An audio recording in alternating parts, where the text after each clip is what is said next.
Hello à tous, hello à toutes, parce que je sais qu'on a plus d'auditrices que d'auditeurs. C'est dommage, hein, parce que j'aime bien le fait que les hommes t'entendent parler de viser sur la vie conjugale.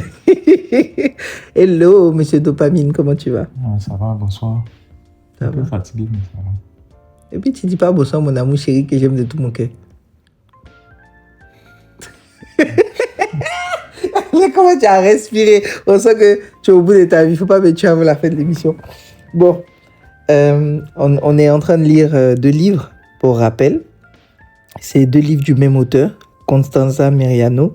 Et là, on est revenu à mon livre. On est au 3e épisode. On est revenu à mon livre, chapitre 2. Et donc, en fait, on peut faire ça pendant des mois. Et le chapitre s'appelle « Vers l'infini et l'au-delà ». Pour ceux qui se rappellent, dans le premier chapitre, qui tient lieu d'introduction, en fait, son amie lui demande pourquoi elle doit se marier. Et c'est la question qui a déclenché le livre, en fait, chez elle. C'est une traditionnaliste, une vraie catholique. Et elle, pour elle, le mariage, c'est quelque chose de... non pas parfait, hein, au contraire, pendant tous les livres, les deux livres d'ailleurs, elle rigole beaucoup, elle est très drôle et elle devise beaucoup sur le principe du mariage. Mais il n'en demeure pas moins qu'elle a des principes qui sont établis dans sa tête, que nous on peut trouver un peu dépassés et tout ça. Mais du coup, je suis beaucoup moins sur les nerfs que lorsque je lisais le premier livre, hein, qui ressemble, le premier chapitre, hein, pardon, qui ressemble à un statut visé. Et là, vers l'infini et l'au-delà, c'est sa réponse à son amie Monica, qui lui demande pourquoi elle doit épouser Domenico, qui était son ami d'enfance. Avec qui elle a grandi, tu sais, celui que finalement on voit jamais vraiment, Ouais. et puis qui finit par devenir l'homme de notre vie. Donc elle répond à Monica, à ta question, pourquoi est-ce que tu devrais te marier? Moi je te répondrai, pourquoi est-ce que tu devrais ne pas te marier? Et puis pendant tout le chapitre, elle développe le pourquoi tu devrais pas te marier en fait. Quelles sont les raisons pour lesquelles tu ne devrais pas te marier? Et puis quelles sont les raisons pour lesquelles tu devrais te marier? Et du coup, on va parler pendant le podcast, hein, de tout le chapitre, puisqu'on l'a lu tous les deux. Et je me suis dit, ce serait chouette qu'on se pose des questions différentes, mais qui se suivent.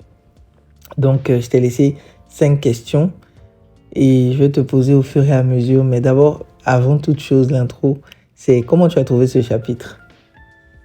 Bon, au début, il m'a paru bizarre parce que la question c'était pourquoi je dois me marier. Mhm. Et puis au fur et à mesure que je le lisais, elle énonçait plus les raisons pour lesquelles il ne faut pas se marier.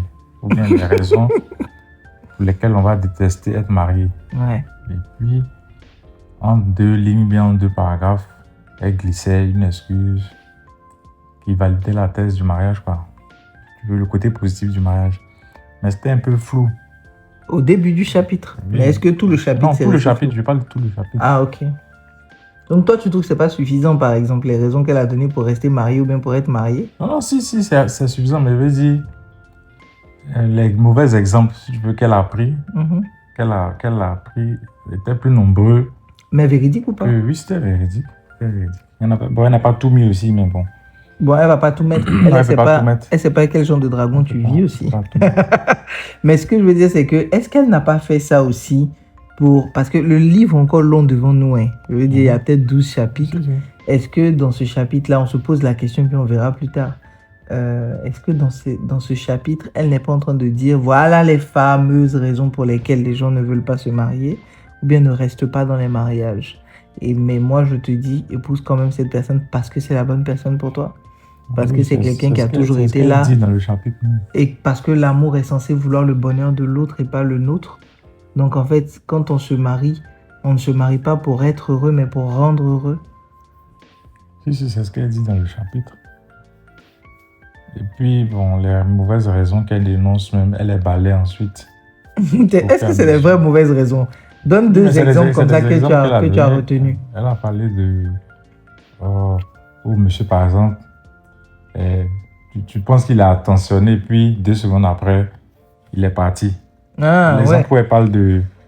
il demande à sa femme si ça va, je me rappelle bien, si ça Oui, va. oui. Et quand elle veut répondre, il est déjà parti. Il a déjà changé de Il a pièce. déjà changé de pièce. Donc, elle parle de... Oui, elle a été honnête. Hein. Elle dit, écoute, je te dis pas que le gars va devenir le gars que tu vois dans les films. Hein. Il va être attentif. Voilà. 24. Voilà. Et d'ailleurs, c'est le genre de gars a certainement changé la chaîne avant que les gens ne s'embrassent. Si, si. Ou bien le genre de gars qui laisse traîner ses habits partout. Et etc. etc. En fait, c'était beaucoup de petits détails, mais qui énervent les gens. D'habitude. Voilà. Dans la vie de tous les jours, c'est ce qui énerve. Si. Et de nous deux, qui laisse traîner les habits le plus? C'est toi. Je passe toujours derrière toi. Et puis, ça c'est très vrai. Dès que j'arrive à la maison, je me déshabille parfois au salon. Hein. Et puis, je laisse mon habit comme ça. Je dis, amenez-moi un boubou là-bas, j'apporte mon boubou et puis c'est fini. Mon habit reste là.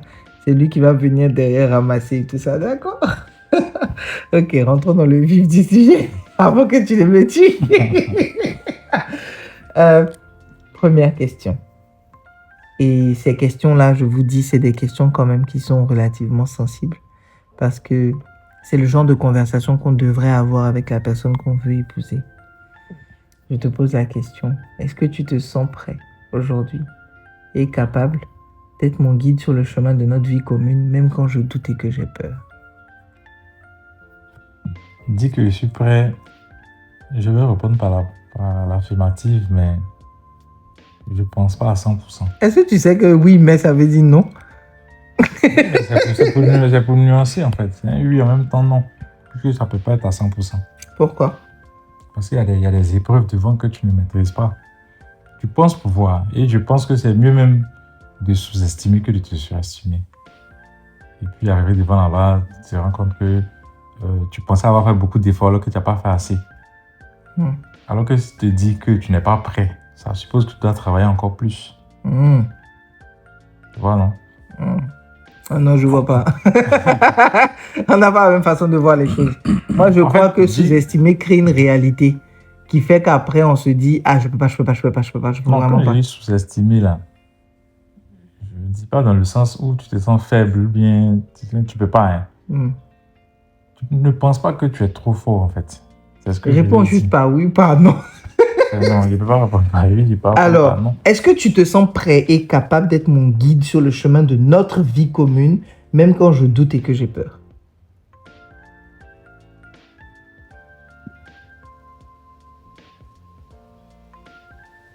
Je me sens prêt. Très bien. Moi, c'est tout ce que je voulais savoir. Parce que, est-ce que tu as une question à me poser ou est-ce que tu veux que je termine toutes mes questions? Bon. Genre, chacun son tour, quoi. Non, si tu veux, ça peut être un peu Je peux plus poser ma intéressant. question en même temps. Vas-y. Bon, est-ce que tu me fais vraiment confiance, même quand tu ne comprends pas où je veux nous amener? Oui. Je te fais confiance. Je te fais tellement confiance que la première fois, j'ai dormi comme un bébé, je ne voulais pas me réveiller. Ça, c'est un des signes de confiance que j'accorde à la personne que j'aime. C'est que je le dis, Shaggy, le chanteur, hein, un jour, quelqu'un lui a fait une interview et on lui a demandé est-ce qu'il peut embrasser n'importe qui. Il a dit que non, il pouvait se déshabiller devant n'importe qui, mais il ne peut pas embrasser n'importe qui. C'est comme moi. Je ne dors pas à côté de quelqu'un que je n'apprécie pas. Je ne confie pas mon sommeil et ma paix à quelqu'un que je n'aime pas profondément. Je peux rester avec la personne, mais à une heure, je vais me lever pour partir en fait. Même si c'est le matin, c'est-à-dire pour moi, dormir, c'est vraiment tout abandonner, relâcher. Et je t'ai fait confiance à ce moment-là.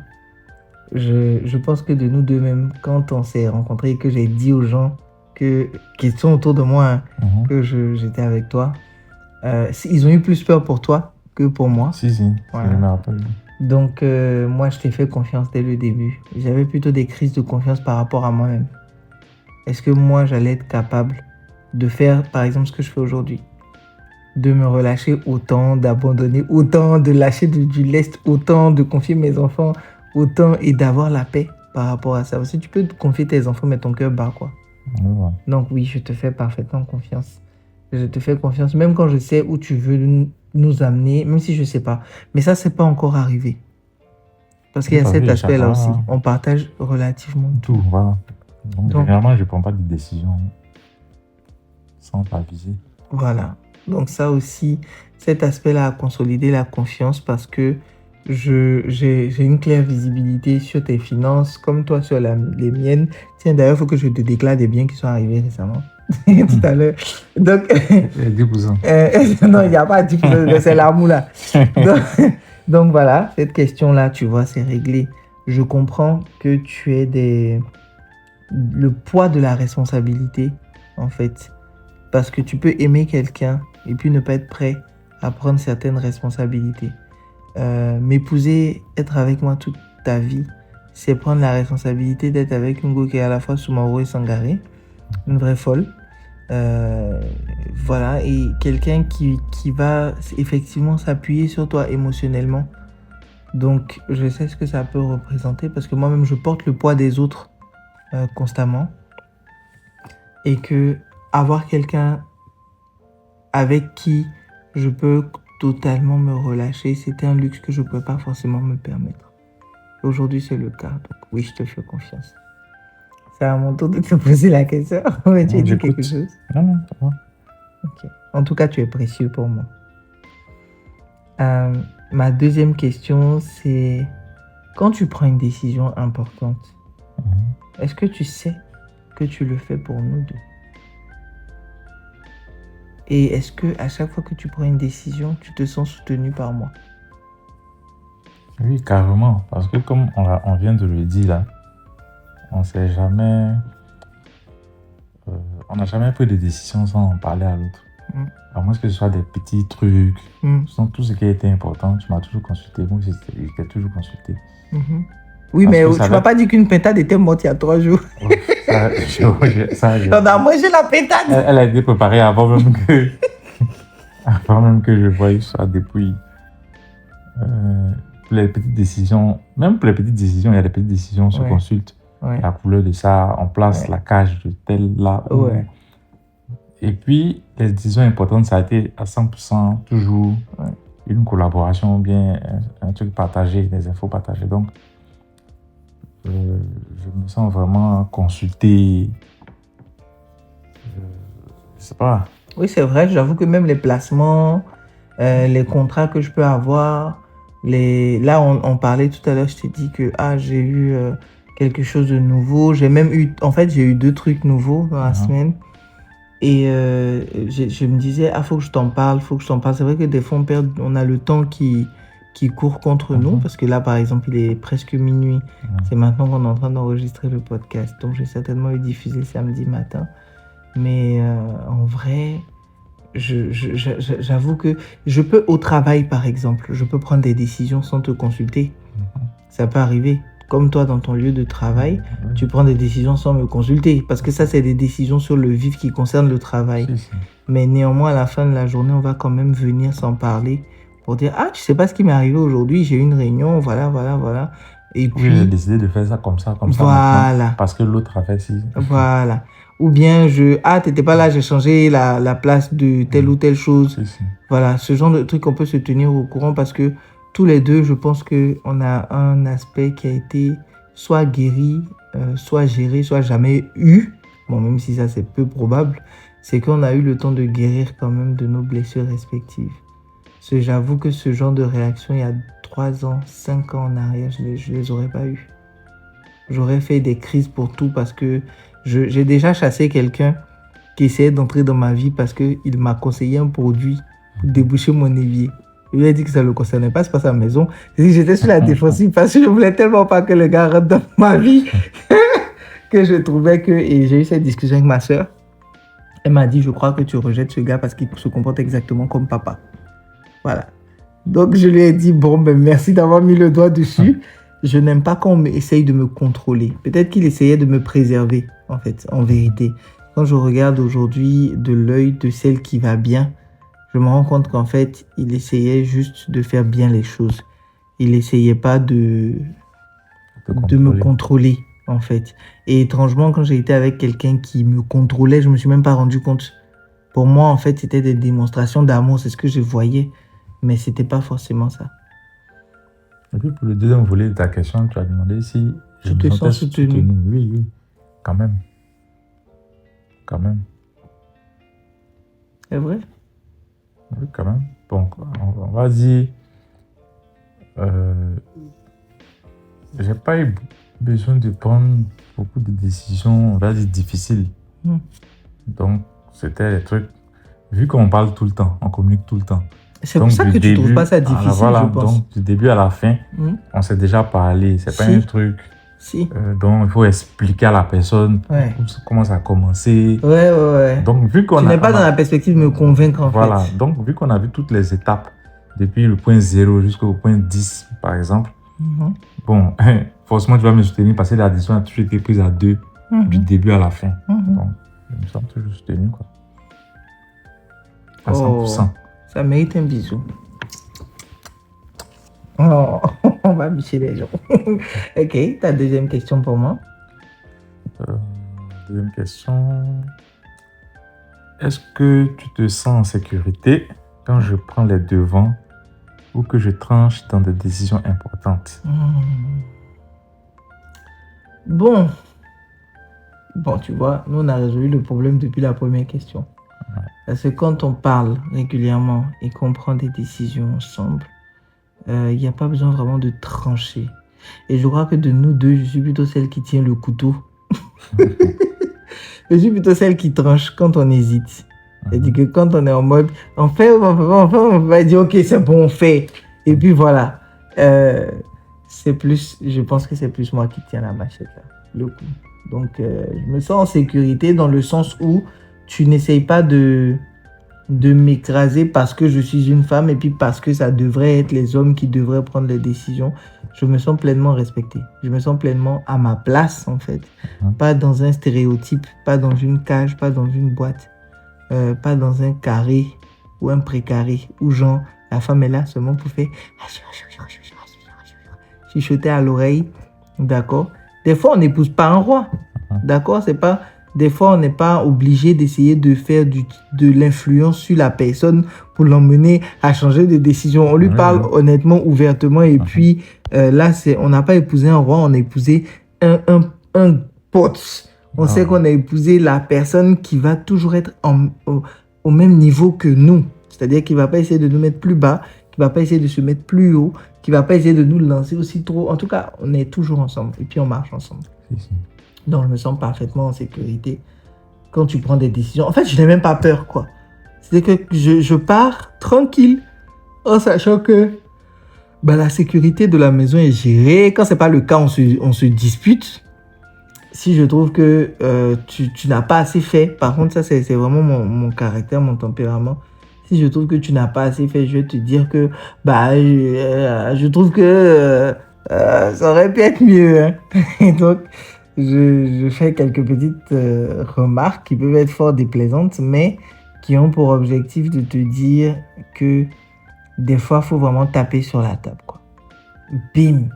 Pour que les choses s'arrêtent. Toi, tu es très pacifique. Non, souvent, c'est parce que c'est pas seulement du passif. Souvent, c'est pas expérience. Et voilà, peut-être souvent, c'est pas expérience. Toi, tu veux aller vite, tu veux taper sur le premier. La fougue! Ça va pas marcher. Parce que... Non, peut-être que toi, tu vois plus loin que moi, ça, c'est sûr. Parce qu'en même temps, tu es un petit vieux. Hein. On te voit comme ça, tu es Highlander, là. Tes petits yeux, ton visage tiré, là. Les lagunets, là, franchement, vous faites quoi même? Vous avez fait le pack pour avoir le visage lisse. C'est le sel de mer, la brise. La brise, c'est pour le père, tu as Dabou. On mange bien. Tu as Dabou. Non, Dabou, mais t'as dit les Alathiens. Ah, mais bon, c'est l'air qui t'a tapé sur des générations. Bon, ok, donc on revient. On revient à la question. Alors, moi, j'ai une troisième question. Toi, tu as pris ton téléphone pour noter les questions. Moi, j'ai écrit sur papier. Alors, ma troisième question, c'est... Est-ce que tu as des ressentis des fois que je ne te fais pas confiance? Est-ce que tu as ces moments-là où tu te dis « sur ça, elle ne me fait pas confiance ?» Et si oui, si jamais tu as remarqué ça, dans quel domaine tu as remarqué? Ou peut-être, aujourd'hui, peut-être que notre relation est relativement routinière. Je me rappelle que ton beau cousin, dont je ne vais pas citer le nom, il m'a dit que lui, il a dit à sa femme qui est ta cousine, qu'il était sûr que ça allait marcher entre nous. Tu vois, personne n'a jamais pensé à nous présenter puisque on se connaissait. Mais en vrai, il a dit, dès qu'il a su qu'on était ensemble, il a dit à sa femme, à ta cousine, Mhm. ça va très bien se passer entre ces deux-là. Et elle était peut-être un peu en mode, ah bon, pourquoi tu dis ça? Et il a répondu parce qu'ils sont très intelligents tous les deux. Et que les gens qui sont très intelligents arrivent toujours à faire Régler les marcher, problèmes. ouais, à faire marcher Sauf s'ils les veulent pas, choses. voilà. Sinon, Voilà. Donc, je pourrais dire, est-ce que au début de notre relation, comparé à maintenant, tu sentais qu'il y avait des points sur lesquels je n'étais pas en confiance? Et si oui, lesquels? pas en confiance par rapport à moi. Oui, par rapport à toi, oui. Est-ce qu'il y a des moments où tu te sentais genre exclu ou bien des moments où tu t'es senti mal à l'aise parce que tu aurais voulu que je te fasse plus confiance? Non, ce n'est pas arrivé si on regarde du point de vue de la relation Mhm. sentimentale. Non, Mhm. même dans les tâches quotidiennes, gérer les enfants, puisque depuis plus de quoi, 9-10 mois, Mhm. je les ai pratiquement accompagnés à l'hôpital, À seul, l'école? à l'école, et puis à l'hôpital seul. Il y a une fois, on allait ensemble. Oui, même au Ça, c'est quand il a fallu aller à Abidjan, sinon à ouais. Gabou, Ouais. où les hôpitaux sont pas top Même, top. même aux compétitions. Voilà, même Même en ouais, même compétition, ouais. C'est toi qui pars. À Dabou, les hôpitaux sont pas top top. Tu m'as laissé aller les gérer. C'est des maladies quand même pas simples, hein, pas lues. On joue pas avec, surtout que c'est des enfants. Tu aurais pu les prendre pour aller à Abidjan, À chaque fois, mais ouais. tu me les as conseillés. Oh, ça là, je te confiés. promets que la première fois là, Mhm. mon cœur battait. Donc ça veut dire que je suis une très bonne poker face. Parce que j'ai appris au fur et à mesure aussi à lâcher du lest. Et je ne suis pas médecin. Ce que je sais, c'est qu'on peut partager le temps quand on est une bonne équipe. Mhm. Et que celui qui est le plus proche, par exemple, peut régler les problèmes les plus évidents à cause de ça. Mais j'avais conscience que je te pénalisais. Hein. Faut pas croire. J'avais conscience que... Mais ça a été le ciment de notre amour, hein, très sincèrement. Ça a été pour moi... Tu aurais été un homme comme les autres. Si tu m'avais dit les enfants sont malades, qu'est-ce que je fais? C'est à ce moment-là que tu es devenu un homme exceptionnel pour moi. Parce que tu n'as pas dit les enfants sont malades, qu'est-ce que je fais? Tu les as amenés à l'hôpital. Tu les as veillés, tu les as surveillés, tu as surveillé les enfants même d'une amie pendant des mois et des mois. Tu sacrifiais tes matinées, le temps que on arrive à trouver la nounou. Tu sacrifiais des journées des fois pour rester avec eux. Pour ne pas qu'ils se sentent seuls, le temps qu'on trouve la solution. Le baby-sitter pour Max. Voilà, tu as toujours été hyper disponible. Et moi, j'ai appris à respecter la disponibilité des gens. Les gens qui ne savent pas ce que c'est, ils gaspillent la disponibilité des autres. Mais quand tu connais la valeur de la disponibilité de quelqu'un, de précieux, tu estimes la chose. C'est parce que je n'ai pas les moyens, sinon je t'aurais donné le cadeau qui correspond à ce que tu as fait. En fait, en 10 mois, tu as fait plus que certaines personnes en toute une vie. Et j'ai 36 ans de vie. Donc je veux dire, j'ai vécu des relations où j'ai porté des enfants seuls, quoi. Je les ai accouchés toutes seules, je les ai éduqués toutes seules. Et il y a un truc qui m'a motivé à te laisser entrer dans nos vies, c'est quand, au bout de quelques jours d'observation, tu m'as envoyé un message pour me dire « Tu es une super maman ». Et je t'ai dit « Mais pourquoi tu dis ça ?» Sachant que moi, je me sens coupable d'aller au travail, de vivre ma vie et tout ça. J'ai quand même un petit relent de culpabilité des fois. Et tu m'as dit « Mais ils sont super bien éduqués ». Et je me suis dit « Ah ?» Mes apaches qui sont dans la maison là, le gars là il dit ça pour me blaguer ou bien. Et puis je me disais mais waouh, s'il trouve que je les ai bien éduqués, c'est que je suis sacrément nul. Et donc je me suis demandé pendant longtemps si c'était vrai, mais for real. Petite parenthèse, il y a un oiseau qui est mort dans la cour et ils l'ont enterré. Ils ont pris une boîte que tu leur as offert. Ils pensent que ça doit être Raphaël, la boîte rouge. Il a ouvert la boîte, il a mis l'oiseau dedans, il a fermé la boîte. Ils ont creusé un trou, ils ont mis la boîte dans le trou, ils l'ont fermé. Ils l'ont pas juste jeté. Oh, mes enfants sont trop mignons. Ils sont adorables. Un jour, je nettoyais la cour et puis j'ai vu une bosse, un trou. Donc, j'ai creusé, j'ai vu la boîte. Oh, ils sont adorables. Oh, je suis émue. Je suis sûr qu'ils ont dû faire une prière. Oh, mais Bien sûr. oh. En fait, les enfants ressemblent vraiment à leurs parents. Hein. Les enfants ressemblent à leurs parents. J'avoue, je suis très très fière quand je les vois. Ils prennent souvent le mauvais pli hein, quand ils vont chez leurs grands-parents, tous les autres qu'ils fréquentent. Ils n'ont pas les mêmes habitudes, mais je les laisse quand même. C'est bien, ça Oui, leur c'est- fait de l'expérience. oui, c'est- Ça leur laisse le temps et la possibilité de voir ce à quoi ils veulent ressembler. oui, Puis ce à quoi ils veulent pas ressembler. Il faut qu'ils aient si, le si, choix. si, si, parce qu'ils reviennent souvent à la maison avec des mots qui sont pas bien. Mhm. Donc, quand ils se confrontent à cette façon de faire ou bien Oui. de parler, Oui, quand ils rentrent à la maison, Oui. on peut corriger. Pour leur dire voilà, non, non, faut pas dire mais ça. s'il n'a jamais fait l'expérience, Comment on il va sait? dire, voilà, il ne sait pas. Et Demain, puis, quand ils nous quittent là, ils sont là. ah, se et puis c'est vrai, pervertir. même quand ils vont dans le village, ils sont allés au village avec la nounou l'année dernière. Ils sont allés au village un peu avant que toi et moi on se rencontre. Ils sont allés au village. Ils ont appris des choses là-bas. Et là, ils sont en train de la stresser. Ils veulent retourner. Ils veulent aller au village. Je suis contente d'avoir inculqué une éducation comme ça à mes enfants.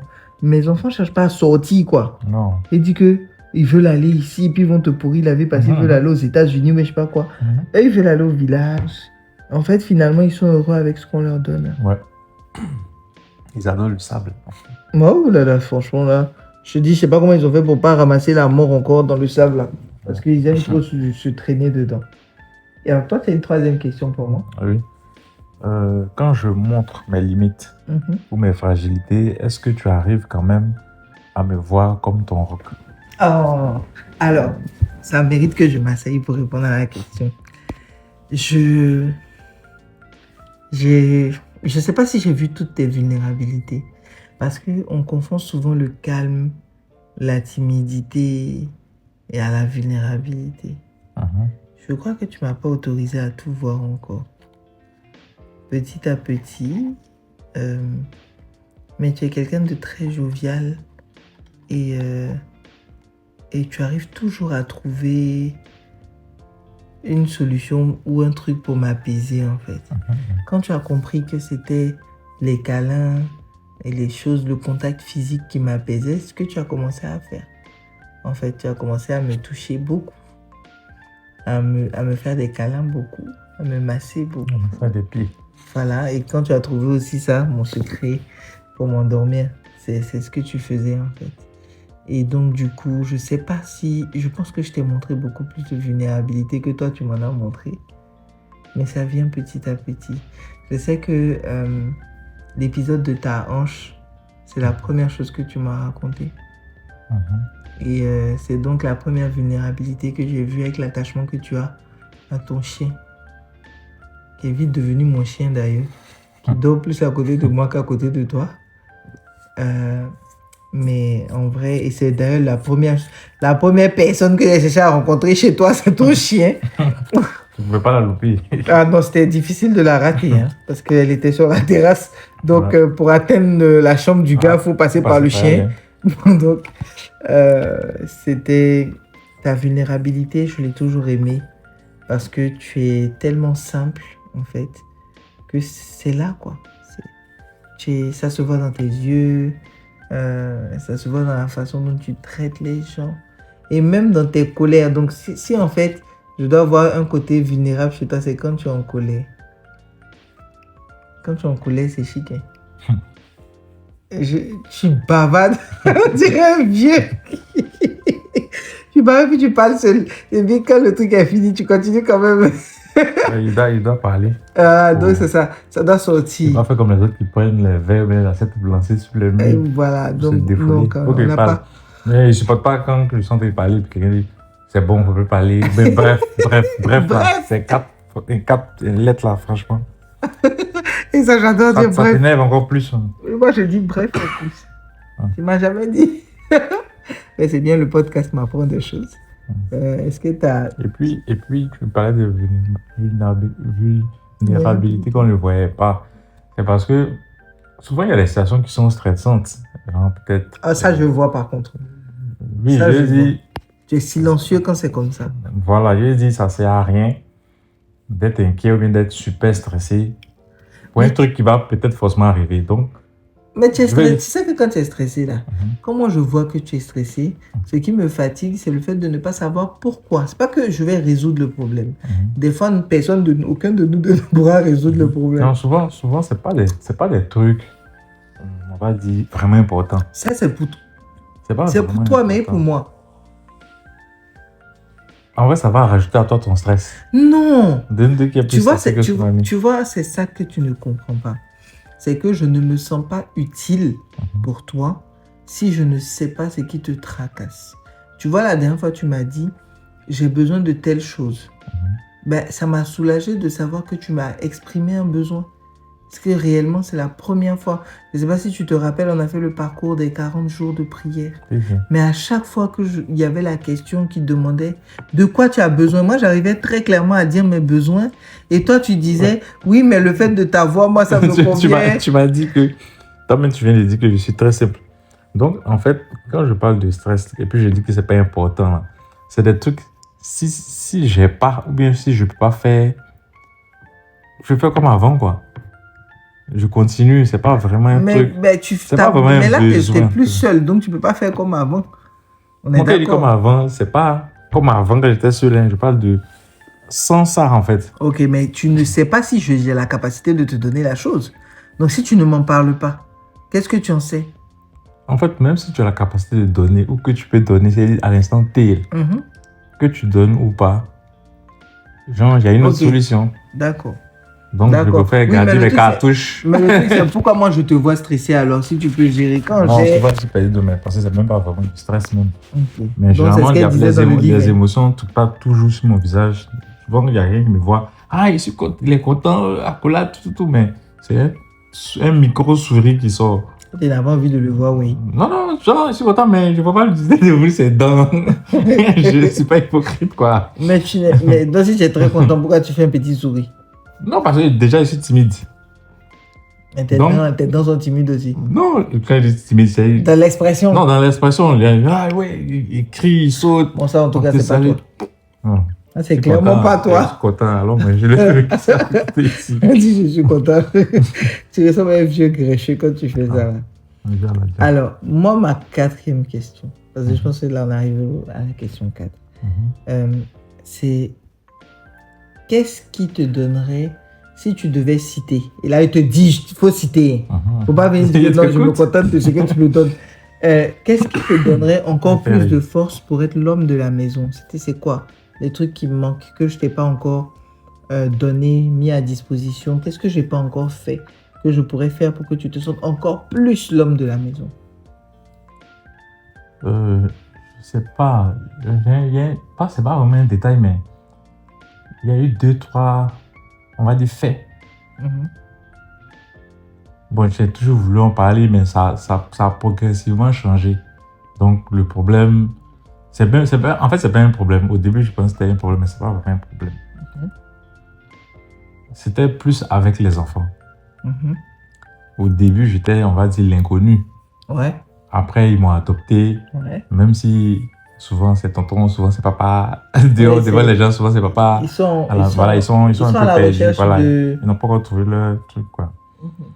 Et puis, souvent ils me demandent quelque chose ou bien ils veulent faire quelque chose. Et puis moi, peut-être, je vais dire non. Et quand ils vont vers toi, ils disent oui. Tu dis oui. Mais si tu me dis pas que tu as dit non, comment moi essaie? Non, c'est ce que je lui ai dit. En fait, moi, je leur ai dit non. Eux, ils courent vers toi. Ça, c'est comme les enfants. Voilà, c'est des tous gros les enfants. manipulateurs. Grave, même moi je Voilà. faisais ça. Je prenais l'argent à mon papa et Voilà, ma sur ce maman. côté, je leur dis oui, pas forcément me consultant. Ouais, le réflexe. Voilà, En même temps, est-ce qu'on est, tu dans la même pièce souvent? Non, même quand on est dans la même pièce. Donc, Mais voilà. j'entends pas quand ils te demandent. Oui, mais pour moi, tu as entendu. Ah non. Et puis, comme j'ai j'ai pas dit, entendu. ils sont assez roublards. Ils sont très roublards. Souvent, quand Les je enfants dis quelque bien chose éduqués. et que tu n'es pas d'accord, ils sont arrêtés et puis ils me regardent. Genre, ils regardent mon visage. Genre, ils ne parlent plus. Ok. Comme on dit, c'est papa qui commande dans la maison. Voilà. Quand maman n'est pas là. Hein. Donc, je ne sais pas si je dois dire qu'ils sont étonnés ou bien Non, ils attendent, ils se disent. ils attendent. Bon, je t'explique, c'est un truc de famille, ça. C'est un ping-pong. Donc, quand on est dans l'argumentaire, ils sont en train de se dire, Aïe, elle a dit. Mais lui, il Lui, répond papa. quoi? Lui, et du coup, quand toi, tu dis plus rien, ils sont en mode, il a perdu. Genre, Non, laisse-moi gagner souvent. ouais, d'accord, ok. Donc là, Après, je vais lui expliquer que c'est pas important de gagner. je conçois que... Ah, ok, toi, tu vas expliquer après. Il faut que je Mais te laisse-moi laisse gagner d'abord un gagner. peu. Mais si tu as toujours perdu, tu as envie de dire que c'est pas important de gagner. J'avoue que argumentairement, je suis très, très au taquet. Et que ça peut être dérangeant des fois. Mais je pense que devant les enfants, quand même, on a dû se disputer maximum 2 fois. Et que après on a convenu qu'on le ferait que dans la chambre. Ouais. Après, j'avoue que c'est effectivement, il y a des... Tu vois, le côté où tu pourrais penser que je te fais pas confiance, c'est par exemple quand je te dis, ah, on devrait faire telle chose, tu vois, et que tu prends ton temps pour le faire. Tu vois, là, tu vas te dire, si je me lève pour faire avant que toi tu ne fasses, tu vas te dire que je te fais pas confiance, tu vois, que je te respecte pas. Alors que chez moi, la vitesse est primordiale. Parce que on m'a habitué à exécuter des tâches très très rapidement. Chez nous, les Djoula, quand on te dit lève-toi, tu te lèves quoi. C'est-à-dire tu réfléchis pas en fait, au bon sens de te lever, tu te lèves d'abord, tu réfléchis pas. Et puis Moi, je réfléchis. c'est en partant que tu te dis est-ce que je peux faire ça comme ça, comme ça. En fait, on nous éduque pour faire les choses vite. Parce que vous êtes nombreux, en fait. Et que ton parent, il calcule le temps. Tu vois, de chacun. Non, mais quand on était petit, c'était de tac, tac, mes parents étaient enseignants. C'est en grandissant que on a... C'est ta révolte. Ouais. D'accord. Donc, ce qui te donnerait le plus de force pour être l'homme de la maison, ce serait que je te laisse peut-être plus d'autorité avec les enfants. Surtout que ce sont des garçons. Ah, mais il faut me prévenir. Voilà, le défaut de communication, il vient aussi de là. C'est le fait que si tu finis de dire quelque chose, envoie-moi le update. 1, je peux ne pas être là. 2, je peux ne pas entendre. Ok. Donc, si tu dis, tu m'envoies un message qui dit, j'ai déjà dit non aux garçons pour le foot. Moi, je suis informé. Tu vois? Ça fonctionnait comme ça avec Marcel aussi. Quand au début, elle a commencé à dire non, il venait vers moi. À un moment donné, c'est ce que je faisais. Je disais, et ça, je pense que ça, c'est mon côté, je vais l'appliquer. Je disais, allez demander à Tata Marcel. Quand tu veux me demander, mais pourquoi tu ne demandes pas à Marcel? C'est Marcel qui gère ça, non? Va demander à Marcel. Non, mais maman, elle va me dire non. Je dis, ben oui. Si elle te dit non, c'est que c'est bien fondé. Voilà. Donc, c'est un peu la même chose. Je pense que je vais les ramener vers toi. Voilà, et puis comme je dis, c'était beaucoup plus au début. Ouais. Faut que donc on détermine. Même avec Marcel, c'était beaucoup plus au début. Ouais, c'était dur ça. Où elle prenait ses décisions. C'était difficile de vous décider. Là, par contre, tu vois, j'ai pris la machette. Oui, c'est ce que je dis. Ouais. Là, tu as aidé parce qu'elle était dans pas la confrontation, mais bon. C'est une mauvaise réaction qui est due au fait qu'on n'accepte pas forcément le changement. Donc, un homme qui vient occuper une place dans la maison et tout, mais qu'elle n'a pas vu venir parce que comme beaucoup de personnes ne t'ont pas vu venir, monsieur Dopamine. Et puis, j'ai imposé beaucoup de contrôle aussi qui n'arrangeait pas forcément. Ah. Mais les gens qui avaient beaucoup trop de liberté aussi. Tu es léger, mais tu fais mal. Tu vois, moi, je suis en mode boum, boum, boum, un rhinocéros. Toi, tu viens doucement, et la sagesse, tu sais pas. Comment ça, serpent? Non, la sagesse du serpent. Si tu remarques, le serpent est un animal qui est bien trop sous-catégorisé, sous-estimé. C'est un animal qui sait très bien où il doit passer, puis où il ne doit pas passer. Comme les footballeurs me disent, sous-côté. Il est très sous-côté, le serpent. Comme on a gâté son nom dans la Genèse, c'est à cause de ça. Sinon, c'est un animal très intelligent, très intuitif, très instinctif, qui sent même les vibrations de tes pas avant que tu n'arrives. À 100 mètres, le gars, il est couché, il sent que tu arrives. Et il sait se cacher pour ne pas qu'on l'attrape. Il mange et puis sans se cacher pour dormir. C'est pourquoi. S'il dort en pleine route là. Ah, ça, tu sais pas. Sans que tu sache. Bon, merci de me faire encore plus peur. Donc, est-ce que tu as une question pour moi? Ma quatrième, non. Ouais, la quatrième. Est-ce que tu penses... Il faut que je prenne mes verres, hein, franchement. Moi, ça va flou. Est-ce que tu penses que te soumettre à moi dans l'amour, c'est te diminuer ou te grandir? Et pourquoi? Cette affaire de soumission-là. Soumettre entre griffes. Oh, bon. Alors, est-ce que je pense que ça me grandit? Oui. Est-ce que je pense que ça me diminue? Non. En fait, comme j'ai dit, le lâcher prise qui est derrière la soumission, là, je n'ai pas de problème avec ça.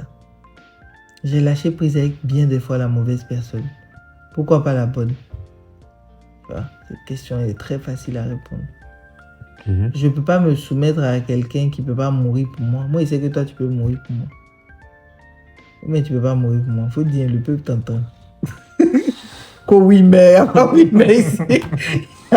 Oui, mais si je me... à condition qu'il n'y ait pas ton paradis. Ah oui, oui. Non, je pense que c'est là. À condition qu'il y ait la Wi-Fi au paradis. Franchement, il y a le paradis, c'est même pour toi. Oh, Et c'est pour une bonne cause, ça va pas dire c'est suicidé. oh, c'est mignon. Je devrais avoir peur. Je trouve ça mignon. Mais oui, il n'y a aucune difficulté à me soumettre à toi. Moi, je te pose ma 5e question. Alors, quand je te laisse gérer, prendre les rênes, commander, tout ça, quand je te laisse faire tout ça, qu'est-ce que ça provoque en toi? J'ai un peu plus confiance en moi, personnellement. Un peu plus de confiance. Et puis, comme on dit, tu te sens l'homme. Commander in chief. Voilà. On commande. Le B613. De tout le Boeing. C'est apaisant. C'est apaisant, c'est intéressant. C'est un sentiment qui est... Je parlais pour moi. Je disais que c'était apaisant de te lâcher les rênes, de te laisser aux commandes. Je n'ai pas peur. C'est ce que je disais dans le podcast précédent. Hein. Je n'ai pas peur que tu sois celui qui s'occupe du bébé. Tu vois, j'ai pas peur de ça. J'ai peur de rien te concernant, quoi. Je suis vraiment... C'est pour ça que je t'appelle ma paix, parce que je suis vraiment en paix. Par contre, il y a un truc dont j'ai peur, c'est que tu me masses plus les soirs. Ça, vraiment, j'ai peur. Je tiens à le dire au public comme ça. Le jour où je me mets malheureuse et puis à ne plus briller, là. Ils n'ont qu'à savoir que c'est parce que tu me masses plus les pieds. Et sinon, et quand je te résiste, c'est déjà arrivé que je te résiste? Quand tu essayes de te rappeler. Pas vraiment. Mais attends, tu essayes de détruire mon image de dragon, quoi. Je suis censé résister, crier, cracher du feu. Non, en fait, même si les fois où c'est arrivé, peut-être que tu n'as pas résisté juste pour résister. Mais j'ai résisté à quel moment, par exemple? Que dire résister, c'est genre ne pas partager forcément mon plan. Ou même ma méthode. Ouais. C'est une forme de résistance, mais elle est... Comment on dit ça même? Elle est argumentée. Ouais, c'est vrai. Parce qu'il y en a qui résistent, qui s'opposent pour juste opposer parce qu'ils ne sont pas contents, ou ils ne s'aiment plus, et tout comme ça. Nous, c'est argumenté. Je ne veux pas qu'on fasse ça comme ça. Moi, je veux. Chacun dit pour lui. Et puis, on essaie de jauger. Et puis, après, il y a un qui dit, bon, on va faire comme toi, tu vois. Parce que c'est argumenté. Voilà, donc, moi, ce n'est pas vraiment de la résistance. C'est vrai qu'il y a quand même cet équilibre qu'il faut avoir là, entre l'autonomie, l'abandon, l'autorité, la confiance. En fait, c'est des piliers. Tu vois, c'est comme les 4 pieds d'une chaise. Et si tu en as un qui est trop long, ben la chaise sera bancale. Si tu en as un qui n'est pas là, la chaise sera totalement bancale. Elle va tomber. À 3 pieds, elle ne peut pas tenir. Si elle a été conçue pour 4 pieds. Il faut que les pieds aussi soient de manière égale ajustés. Oh, le sommeil commence à se faire sentir. Faut que ce soit ajusté. Mais finalement, pourquoi tu devrais te marier? Si la question devait être posée à toi, non pas comme dans le livre, hein, à l'inverse, où c'est elle qui demande à son ami pourquoi elle doit se marier. Si toi, tu devais te marier aujourd'hui, pourquoi tu devrais le faire? Quelles seraient les raisons pour lesquelles tu te marierais aujourd'hui avec moi, par exemple? La première raison, c'est parce que je t'aime. Et puis, pour consolider cet amour, il faut quand même des liens. On est tous deux chrétiens. Ouais. Donc, on va dire, c'est pratiquement une obligation spirituelle. Et puis, on vit en société. Donc, il y a forcément le côté positif où ça va apporter un certain équilibre. Et puis, on a des enfants. Donc, il faut leur inculquer une bonne éducation. Et ça fait partie de l'éducation. On ne peut pas vivre comme ça sans être marié devant des enfants. Et puis, eux, en grandissant, ils vont aussi prendre ça à la légère. Enfin, ils vont en faire une habitude. Voilà, une habitude. Et puis, demain, on est étonné alors qu'ils ont appris auprès de leurs parents. Comme je C'est ça, disais dans la renforcer présentation, le lien. comme je disais dans la présentation, quand j'ai fait le post mercredi, si j'étais encore en retard sur le post aussi, j'ai dit que moi j'étais passé 2 fois par la case mariage, toi une fois. D'accord? Je me suis trompé, mais j'ai écrit là-bas que tu n'étais jamais passé par la case mariage alors que tu es passé une fois par la Une case fois. mariage. Et à ce moment-là où tu vivais ta mauvaise expérience du mariage, est-ce que tu t'es posé la question, pourquoi est-ce que je me suis marié en fait? Est-ce que ça t'a traversé l'esprit? Non, même pas. Alors toi, pour toi par exemple, qu'est-ce qui a... C'était toi qui a décidé de partir ou c'est elle qui a décidé de partir? C'était elle. Et tu serais jamais parti? Non. Waouh. Non, si tu m'avais rencontré... Chez nous, au papa. Ah ouais, ok. mais j'espère que si tu n'es pas heureux avec moi, tu partiras. Ou que tu me diras, du moins. Mais on dit pour le meilleur et le pire. Mais on le dit On peut quand essayer même quand c'est pire, non? Oui, mais on peut essayer d'arranger. Oui, mais quand la personne ne sait même pas que vous êtes en train de faire le pire, comment est-ce que la personne arrange quand elle ignore tout? Ou qu'elle le fait, par exemple, exprès? C'est que vous avez un problème de communication. Comme il Oui, dit là, comme dans avant la d'être plupart des ensemble, couples.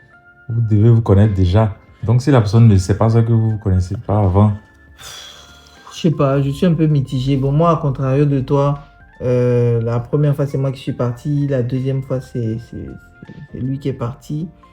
Mais dans les deux cas, en fait, ça s'est fait à l'inverse comme ça. C'est-à-dire, moi, la première fois, je suis parti, mais c'est lui qui a demandé le divorce.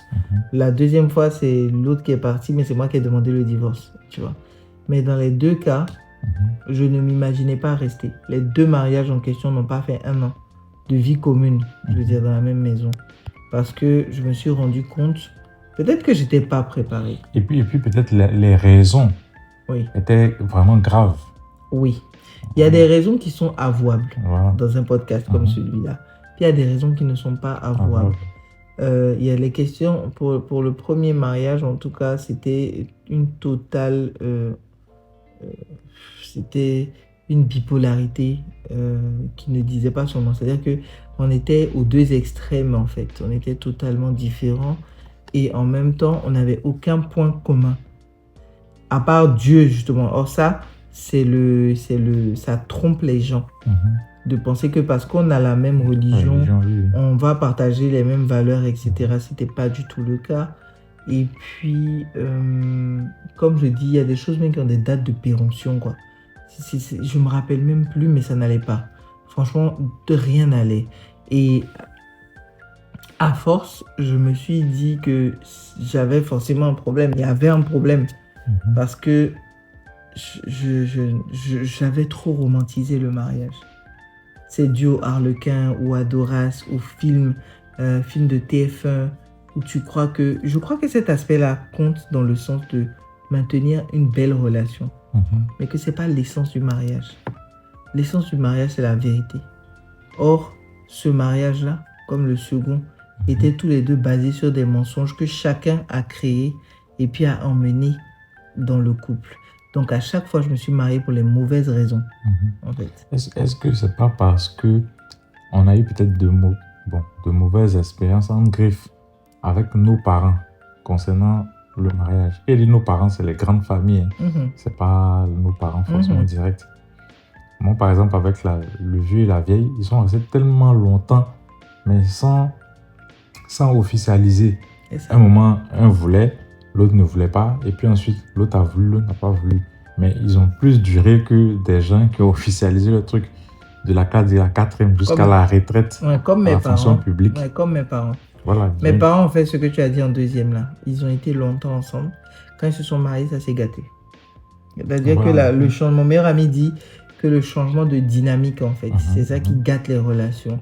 Et donc, il faut trouver la juste mesure de quand vous vous connaissez suffisamment, choisissez de faire le grand saut et puis rester marié selon des valeurs chrétiennes pour les chrétiens. C'est parce que on sait aussi que l'homme est ce qu'il est, qu'il est versatile, qu'on a imposé, par exemple, chez les catholiques, le fait que le divorce ne donne pas lieu. C'est-à-dire, ils se disent, si on ouvre la brèche, ils vont tous plonger dedans. L'excuse facile pour divorcer, en fait, et puis recommencer encore avec une autre personne, etc. Donc, c'est pour ça qu'on dit que les divorces se voient, ça chez nous, c'est au cas par cas. et que même là, si tu te remaries, tu n'as pas le droit de prendre la communion ou d'avoir des responsabilités à l'église. On se dit que ça va de pair, que c'est des exemples quand même qui doivent tenir la chandelle pour les prochains qui arrivent, même si dedans il y a un facteur de miséricorde et tout. Bon, c'est vraiment tendancieux encore pour l'instant.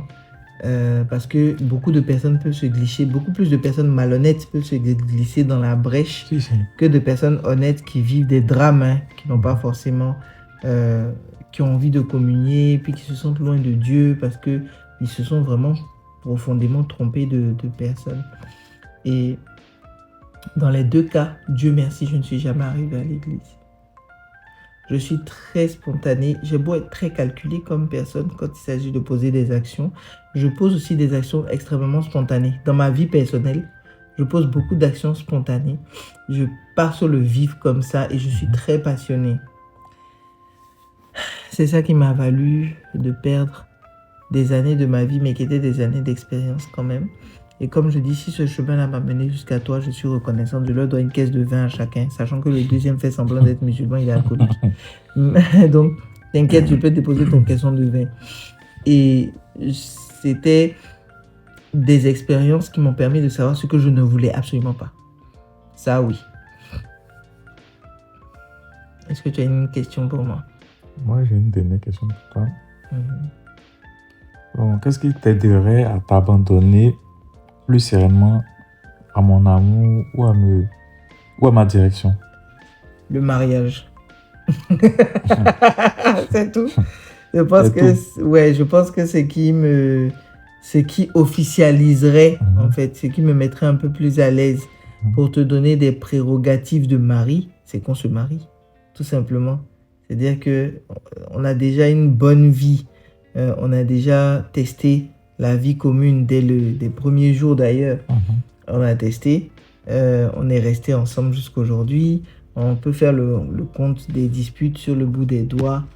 On est relativement alignés quant à notre avenir. On sait ce qu'on veut. C'est les moyens qu'on cherche actuellement. Donc en fait, on est très concentrés. On a un projet commun, on a caisse commune, placement commun. En 10 mois, on a réussi ce que beaucoup de gens ne réussissent pas en 10 ans. Et aujourd'hui, ce serait que je m'abandonne à celui qui doit mourir pour moi. C'est ce qui manque. Voilà. Ok. Et c'était ma dernière question. C'est vrai, tu me demandes pourquoi je devrais me marier. Allons-y alors, je t'écoute. Pourquoi je devrais me marier? Oui. Alors, avec toi ou en général? Pourquoi je devrais me marier avec toi ou en général? Non, avec moi. Ok. Alors, pourquoi je devrais me marier avec toi? Parce que, d'abord, même si ça répondait à la question générale, je répondrais de la même façon. C'est parce que pour moi, le mariage est un cadre. Que je suis une personne désordonnée et qu'il me faut des cadres pour pouvoir même être out of the box. Voilà, pour être out of the box, il faut qu'il y ait une box. D'accord? Donc oui, il me faut des garde-fous. Et je suis consciente que les Capricornes sont ce qu'ils sont. On aura beau dire ce qu'on veut à propos de l'astrologie, je suis profondément Capricorne. Les Capricornes aiment l'engagement. On te dit qu'il faut regarder les gens tatoués. Tu comprendras tout de suite le sens de l'engagement. Parce que moi, j'ai des noms d'hommes sur moi. C'est-à-dire que j'ai des personnes que j'ai quittées, mais qui sont sur moi. Parce que ces personnes-là, j'ai vécu quelque chose de très fort avec elles.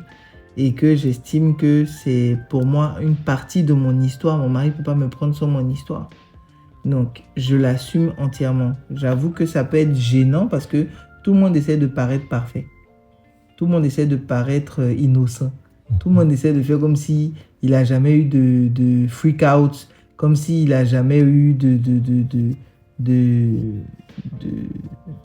mauvais choix, comme si... Mais c'est pas ça en fait qu'on veut épouser, avec qui on veut vivre. Donc déjà, pourquoi je devrais me marier? Parce que c'est un cadre. Je partage plus de la moitié du point de vue de Constanza. D'accord? Moi, je pense que chaque chose a sa place. Et que c'est quand Mhm. chaque chose est à sa place qu'on peut dire, ah, moi, je déplace ça là un peu pour que ça corresponde à mon besoin. Mais il faut d'abord accepter le cadre en général. Mhm. Et puis ensuite, dire dedans, voilà ce qui, moi, me convient pas. Moi, j'ai testé ça. Ça, une fois que c'est fait, why should I get married? Pour répondre en anglais. Parce que je suis amoureuse de mon mari, mais que je suis consciente que l'amour ne suffit pas. Parce que et c'est pour ça qu'on met des cadres. Les cadres légaux, là, c'est fait pour ça. C'est parce qu'on sait que même quand vos sentiments vont s'arrêter, il y a quelque chose qui doit continuer. Ouais. Donc, c'est l'établissement Un lien. Voilà, c'est le lien, là, qui doit continuer d'être construit, même quand, entre nous, ce n'est plus aussi génial. Et ça, je suis consciente du fait que je dois me marier pour me protéger, pour protéger les enfants. Je dois me marier pour avoir un bon père pour les enfants. Pour être sûr qu'ils bénéficieront d'une super éducation, même s'il m'arrive malheur. Je dois me marier parce qu'il faut que j'ai quelqu'un avec qui dormir. Et comme je disais au début, pour moi, c'est le degré le plus élevé de la confiance. Confier ton sommeil à quelqu'un. Confier ta nourriture à quelqu'un. Vraiment. Si on t'a pas tué dans l'un, on te tué dans l'autre. Même Samson, c'est dans le sommeil, on a coupé ses cheveux. Donc, si je te confie mon sommeil, c'est tout pour moi. Je veux quelqu'un avec qui je peux rire, pleurer, porter des charges. Quelqu'un avec qui je peux partager mon quotidien, les effets de mon quotidien, de mon travail. Quelqu'un auprès de qui je peux me soulager. Quelqu'un qui peut me faire pleurer de joie, rire de bonheur. Quelqu'un qui peut être là pour me porter sans me dire que je suis trop lourde à porter. C'est ça que moi je veux. Et j'ai trouvé quelqu'un qui peut me donner la paix réelle. Oui, la paix, même chez les hommes, c'est comme ça. Les gens ne cherchent pas forcément une femme qui a toutes les rondeurs ou bien qui est la plus belle du quartier. C'est la paix d'abord. Mais souvent, ils aiment chercher aussi un peu les problèmes. Ah, bon. Mais avant, pizza, donc, comme on dit, un peu de piment. Ah, toi, c'est moi qui un peu de piment. Non. Il n'y a pas des problèmes qu'ils vont chercher ailleurs. Ah. Un peu de piment. Oh. Moi, de toute façon, moi, mais je suis toujours ici dedans aussi.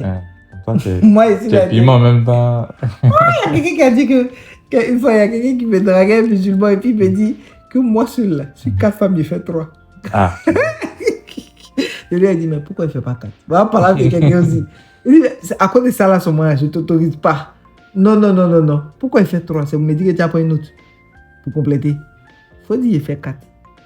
Mais si il fait 4, tu n'as plus besoin de quelqu'un encore. N'est-ce pas? Oh.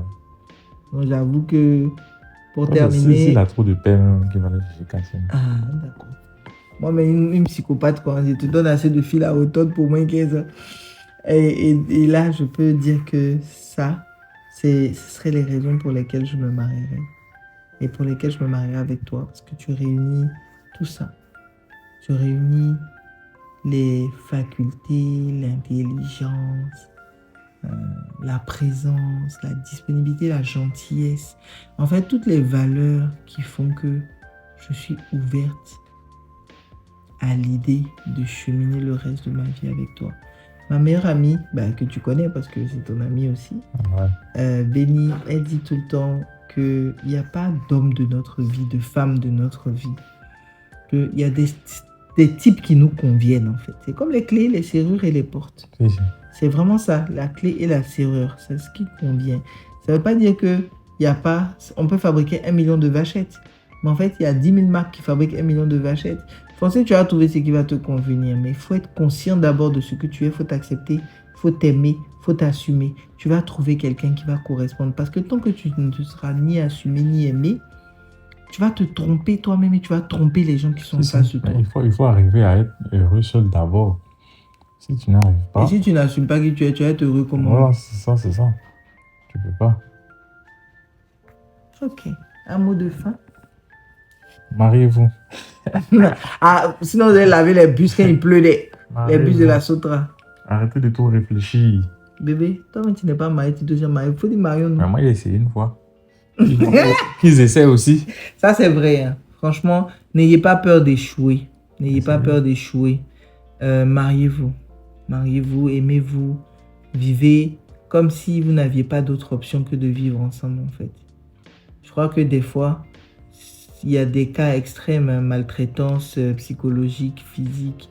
Vous pouvez quitter la personne, mais même chez nous, les catholiques, on n'autorise quand même pas à divorcer. On se dit que... elle a dit à son ami, hein, que tu portes le nom de... Tu portes le nom de la mère de Saint-Augustin, hein, Monique. Et elle a terminé, et donc moi aussi je vais terminer comme ça en disant tu portes le nom de Sainte Monique, et homonyme pour homonyme, en fait, voilà, elle a dit ça. Elle a dit Monica.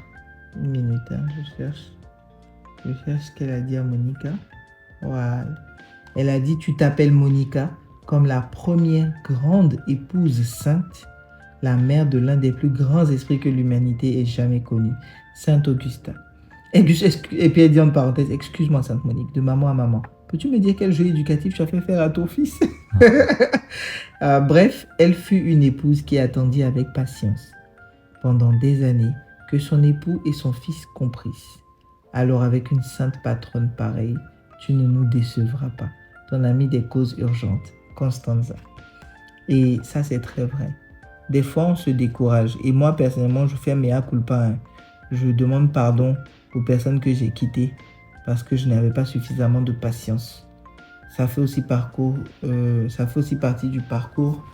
Ça fait partie du chemin qu'on construit au fur et à mesure qu'on vieillit. Ces personnes-là, je n'ai pas eu la patience. Je n'ai pas eu le temps, en fait, ni l'énergie de les gérer. Surtout l'énergie. Voilà, parce que c'est beaucoup, beaucoup d'énergie. Et j'avoue qu'il y a des personnes comme ça dont je me suis séparé qui ont effectivement changé. Qui sont devenues meilleures. Mais je me dis, des fois, même c'est le déclic d'avoir été quitté là, qui fait qu'on se rend compte qu'on a raté une personne exceptionnelle. On corrige par la suite. Et qu'on corrige pour ne pas que ça nous arrive par la suite. Parce que ça nous a rendu plus malheureux qu'autre chose. Alors à toutes ces personnes avec qui je n'ai pas eu la patience et que je n'ai pas pu attendre, je m'excuse. Et toutes ces personnes qui n'ont pas eu la patience d'attendre aussi que je change, je présente mes excuses. Ça m'a permis de trouver mon éleveur de dragon, Daenerys, son garçon. Nous t'attendons, Bagnon. As-tu un autre mot de fin? Ou bien c'est bon? Non, pas vraiment. On peut libérer? Pas vraiment. On libère le mic? Oui. Et on se dit à vendredi prochain. On sera un peu plus à l'heure avec Épouse-la et meurt pour elle. Et là, on va parler du second chapitre. On a déjà mis même le papier au niveau du chapitre. Là-bas, on lit vite, hein, en fait. On lit très très vite ici sur ce livre-là. Je pense que après, jusqu'à ce que l'enfant nous sépare, le prochain chapitre qu'on va lire s'appelle « Cette maison n'est pas un hôtel ou de l'autorité paternelle ». Ça va être intéressant. Parce que je pense que tu en as parlé tout à l'heure de l'autorité paternelle, qu'on bafoue souvent sans faire exprès, nous les femmes. Voilà. On vous souhaite une super nuit, une super semaine. Et puis, on vous dit à vendredi prochain. On sera à l'heure, hein, cette fois.